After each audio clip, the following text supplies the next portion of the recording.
آدم علیہ السلام نے سلام پڑھا، مہر ادا ہوئی. اب اگر کوئی سوچے کہ ہم 21,000 50,000 بندھائی لی اور جب مہروا گھر میں آوے تو کھڑے ہو گئے یعنی جو سلام علیکم پڑھ دی مہر ادا. اب مہر ادا نہیں ہوگا سلام پڑھنے سے، وہ خصوصیت تھی آدم علیہ السلام کی، انہی کے لیے خاص تھا. ہوا حلال ہو گئی. پھر جنت سے زمین پہ تشریف لائے. بچے پیدا ہوتے تھے تو آدم علیہ السلام اپنے بچے کو لے جاتے تھے، اس لیے کہ زمین انسانوں سے خالی تھی، صرف جنات تھے، اس میں کوئی انسان نہیں تھا. تو اپنے بچے کو لے جاتے تھے دور بسانے کے لیے کہ یہ حصہ تم کو دیا جا رہا ہے. ایک لڑکا پیدا ہوا ہند، تو ہند کو لائے ہندوستان میں ٹکایا اور یہ خطہ اپنے بیٹے ہند کو دے دیا، کہا بیٹا یہ تیری ہے. اور ہند یہاں آباد ہوئے تو انہی کے نام سے ہندوستان بن گیا. ایسے ہی لڑکا سین پیدا ہوا تو سین کو لے جا کر کے کہاں بسایا جہاں آج چین ملک آباد ہے. تو ایسے بچے پیدا ہوتے لے جاتے دور بسانے کے لیے. ایک دفعہ ایک بچے کو لے کے گئے اور کافی دن لگ گیا آنے میں. جب کافی دن کے بعد آئے تو حضرت حوا نے کھانا تو دے دیا. کھانا کھا کے آدم علیہ السلام سو گئے. جب آدم علیہ السلام سوئے تو حوا آئی اور آدم علیہ السلام کا کرتا کھسکایا اور آدم علیہ السلام کی پسلیاں گننے لگی. 1 2 3 4 5. تو آدم علیہ السلام کی آنکھ کھلی. پوچھا حوا کیا کر رہی ہے؟ کہا پسلیوں کی گنتی کر رہی ہوں. کہا کیوں؟ کہا کہ آپ بہت دن کے بعد آئے ہو تو ہم کو لگا کہ ایک پسلی کی ہڈی سے ہم بنی ہیں، کوئی ایک تو ہڈی اور تو نہیں نکل کے جہاں اتنے دن رکے رہے. ہم کو خطرہ لگا کہ شاید ایک کو ہڈی اور نکال لی گئی ہے، کوئی دوسری بیوی آپ کی تو نہیں کہیں بن گئی جہاں اتنے دن آپ ٹھہرے رہے. تفسیر میں آتا ہے آج عورتیں جو اپنے شوہروں پر شک کرتی ہیں نا، اگر آدمی چلا جائے کوئی کام سے رات میں کہوں 11 12 بج جائے تب آوے اور دروازہ کھٹکھٹا کھولو کہیں کو آؤ. کہا ارے ہم ہوئی رے کھول. کہاں رہے ہو اتنے دن تک؟ اتنے دیر تک کہاں رہے ہو؟ جاؤ ہوئے جاؤ فلانیا کو جہاں تم رہے ہو اتنے دیر دروازہ نہ کھول گیا. یہ آج کل کی عورتیں جو اپنے شوہروں پر شک کرتی ہیں یہ حضرت حوا کی دین ہے. انہوں نے بھی شک کیا تھا. تو حضرت حوا ٹیڑھی پسلی سے بنی ہے. اسی لیے حضور فرماتے ہیں اے لوگوں میں تم سے عورتوں کے ساتھ بھلائی کی وصیت کرتا ہوں کہ عورتوں پر بھلائی کرو، اس لیے کہ یہ ٹیڑھی ہڈی سے بنی ہے، یہ ٹیڑھی ہی رہیں گے. ان پر ظلم نہ کرو، ان کو تنگ نہ کرو. اسی لیے اللہ کے رسول صلی اللہ علیہ وسلم کی بیوی حضرت عائشہ رضی اللہ عنہا کہتی ہیں کہ حضور جب آخری ٹائم پر بیمار ہوئے، جس بیماری میں حضور کا انتقال ہوا، اس بیماری میں حضرت عائشہ کہتی ہیں کہ میرے حجرے میں تھے. حضور کی 11 بیویاں تھی نا، سب کے حجرے الگ الگ بنے تھے، پکے نہیں تھے.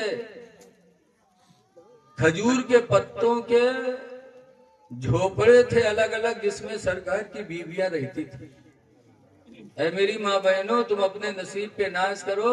آج تم جھوپڑوں میں نہیں رہتی ہو، تمہاری ماں جھوپڑوں میں رہتی تھی، لیکن پھر بھی جھوپڑوں میں رہ کر ان کا درجہ کتنا بلند تھا.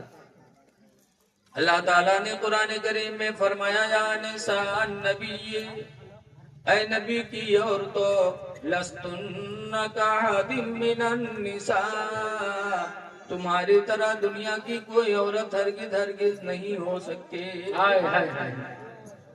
جھوپڑوں میں تھی لیکن ان کی فضیلت پوری دنیا پر ہے، ان کی طرح کوئی عورت نہیں ہو سکتی.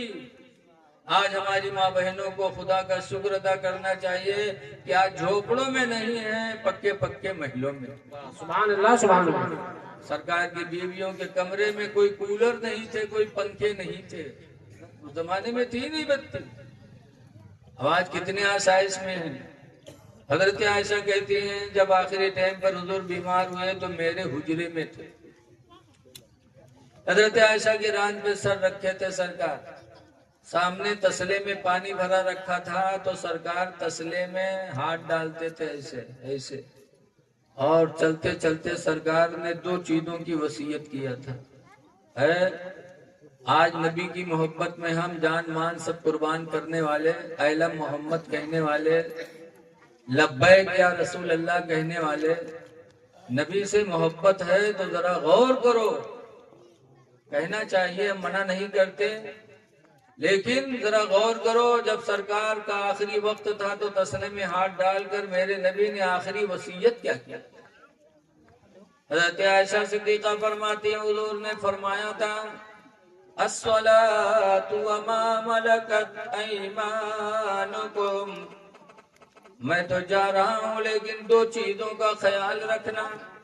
الصلاۃ نماز، وما ملکت ایمانکم اور اپنے ماتحت کا خیال رکھنا. نماز نہ چھٹنے پائے اور ماتحت پر ظلم نہ ہونے پائے. ماتحت کون ہے؟ بیوی، بچے، نوکر، جانور، مزدور، یہ سب ہمارے ماتحت ہیں. اللہ کے نبی نے فرمایا تھا میں تم کو وصیت کرتا ہوں میرے امتی کی 2 چیزوں کا خیال رکھنا، الصلاۃ نماز، وما ملکت ایمانکم اور اپنے ماتحتوں کا خیال رکھنا. ماتحت پر ظلم نہ ہونے پائے. ماتحت میں خاص طور سے بیوی بھی آتی ہے. بیوی پر ظلم نہ ہو، کیونکہ اللہ تعالیٰ نے ان کو ٹیڑھی ہڈی سے بنایا ہے، ناقص العقل بھی ہے. اللہ تعالیٰ نے ان کو کم عقل بنایا.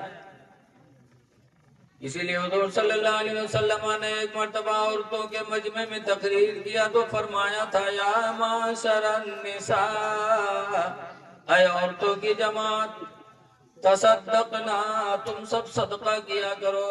انی رأیتکن اکثر اہل من النار، اس لیے کہ میں نے تم کو جہنم میں زیادہ پایا ہے. جہنم میں تم زیادہ ہو، اس لیے صدقہ کرو تاکہ جہنم سے بری ہو جاؤ. صدقہ بہت بڑی عبادت ہے. صدقہ سے گناہ معاف ہوتے ہیں، بیماریاں بھی جاتی ہیں. اسی لیے حضرت امام حسین کی بہن زینب نے کربلا میں امام حسین سے کہا تھا بھائی جان مجھے اجازت دے دو، میں صدقہ کرنا چاہتی ہوں. نانا رسول اللہ کہا کرتے تھے کہ صدقہ سے بلائیں جاتی ہیں، اس سے بھی بڑی کوئی بلا ہوگی کہ آج کئی دن ہوا پانی بند ہے، اس چٹیل میدان پہ ہم قیدی کی طرح قید ہیں. اس سے بڑی مصیبت کون ہوگی؟ بھائی شہید ہو رہے ہیں، ساتھی شہید ہو رہے ہیں.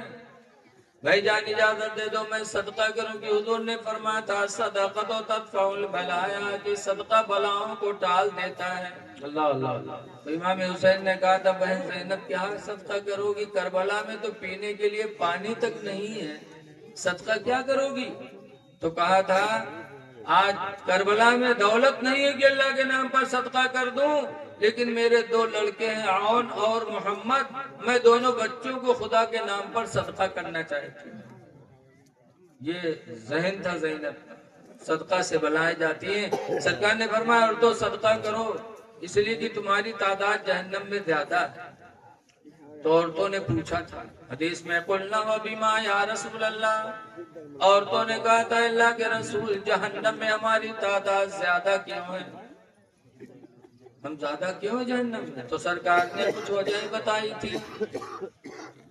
پہلی وجہ بتائی تھی تکفرن العشیرہ، پہلی وجہ یہ ہے کہ تم شوہروں کی نافرمانی کرتی ہو، شوہروں کی ناشکری کرتی ہو، اس لیے تم جہنم میں جاؤ. اس لیے میری ماں بہنیں اپنے شوہروں کی نافرمانی نہ کریں، ناشکری نہ کریں. بہت ناشکری ہیں. دیکھا جاتا ہے آدمی سے اگر خوش ہیں تو کہیں تم تو ہمارا راجا ہو، تم تو ہمارے دل کے ٹکڑا ہو، اور تنکو کچھ گڑبڑائے گا تو کہیں مر دے جاتی کہ مجھے ایک روزی نہ ہو، فوراً اس طرح کی باتیں کہتی. تو شوہروں کی نافرمانی تم کو جہنم میں لے کے جائے. اور دوسرے نمبر پر فرمایا تھا وَتَكَثُّرُنَ اللَّعْنَ، اور تم بددعائیں زیادہ کرتی اس لیے تم کو جہنم میں جانا پڑے گا. ہماری ماں بہنیں بددعا میں بھی بہت ماہر ہیں. اور تیسری وجہ بتائی تھی سرکار نے کہ تم ناقص العقل ہو، اللہ تعالیٰ نے تمہیں کم عقل بنایا. کم عقلی کی بنیاد پر تم سے غلطیاں ہوں گی جس کی بنیاد پر تم جہنم میں جاؤ. تو عورتیں کم عقل ہیں اور ٹیڑھی ہڈی سے بنی ہیں، اس لیے ہم کو ان کے اوپر توجہ کرنی. خوش نصیب ہے وہ عورت. میرے آقا مولا صلی اللہ علیہ وسلم فرماتے ہیں المرأۃ اذا صلت خمسہا، جو عورت 5 وقت کی نماز ادا کر لے، وصامت شہرہا، اور رمضان کا روزہ رکھ لے، وَأَطَاعَتْ بَعْلَهَا، اور اپنے شوہر کی فرما برداری کر لے، وَأَحْسَنَتْ فَرْجَهَا، اور اپنے شرمگاہ کی حفاظت کر لے. اللہ اللہ. 4 کام جو عورت کر لے، پنجگانہ نماز پڑھ لے، رمضان کا روزہ رکھ لے، شوہر کی فرما برداری کر لے اور اپنی شرمگاہ کو زنا سے بچا لے، تو حضور فرماتے ہیں فَلْتَدْخُلْ مِنْ أَبْوَابِ الْجَنَّةِ شَاءَتْ، تو جنت کے جس دروازہ سے چاہے گی جنت میں داخل ہو جائے گی. کیوں جا رہے ہیں بھائی؟ ابھی تو بہت کچھ آپ کو سننا ہے. آپ کا جانا یہ بہت نقصان دہ ہے. شاید کس الجھن میں آپ ہیں مجھے پتا نہیں. بہرکیف آپ کے آنے جانے سے جلسہ گڑبڑ ہو سکتا ہے، اس لیے میں آپ حضرات سے گزارش کرتا ہوں کہ انہی چند باتوں پر میں اپنی تقریر ختم کر رہا ہوں.